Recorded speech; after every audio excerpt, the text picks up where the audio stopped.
Hey, today I'm going to show you a few techniques to improve your drums and push them towards something closer to Madeon, Justice, and Daft Punk. The first technique is upward compression, using plugins like FabFilter Pro-MB, Boost by UrsaDSP, or similar tools.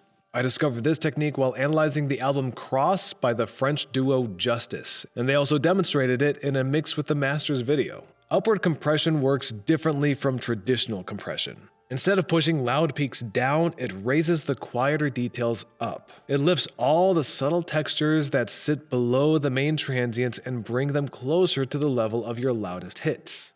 That gives you fuller, denser, more energetic drums without crushing the transients. Here's a quick A-B comparison. First, without upward compression, and now with it.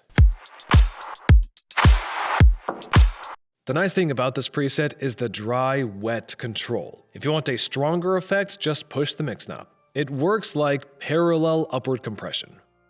For a free option, Kilohearts Dynamics works great too. That was the first technique. The second technique I use is to route your main drum signal to a send channel and put your reverb there. For this example, I'm using Valhalla Room. At first, it doesn't sound great. The trick is to place a transient shaper before the reverb. Reduce the attack before it hits the reverb.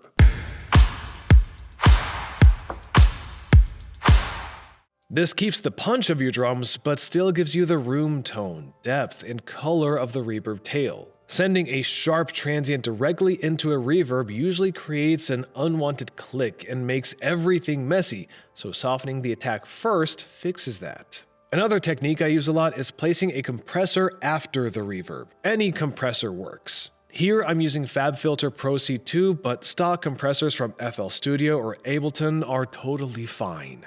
This helps glue the reverb tail together and gives you more control over the ambiance. Once you set everything up, it should remind you a bit of Justice because they use this exact idea a lot in their album Cross. Sometimes I also add a flinger at the end of the effect chain for extra texture and movement. Here I'm using Meta Flanger by Waves. Then I put a side chain plugin like Kickstart at the end of the whole FX chain on the send channel.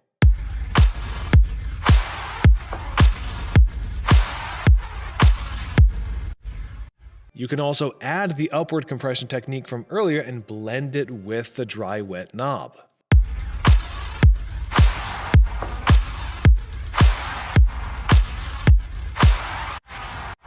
This adds so much character and life to your drums. In my opinion, it's way more interesting than stacking 4 or 5 random loops on top of each other. For this example, I used a drum loop from my sample pack Electro Synthpop, inspired by Daft Punk, The Weeknd, Justice, Madeon, and similar artists. If you enjoyed this video and want to go further, feel free to check out my website, justicesounds.com.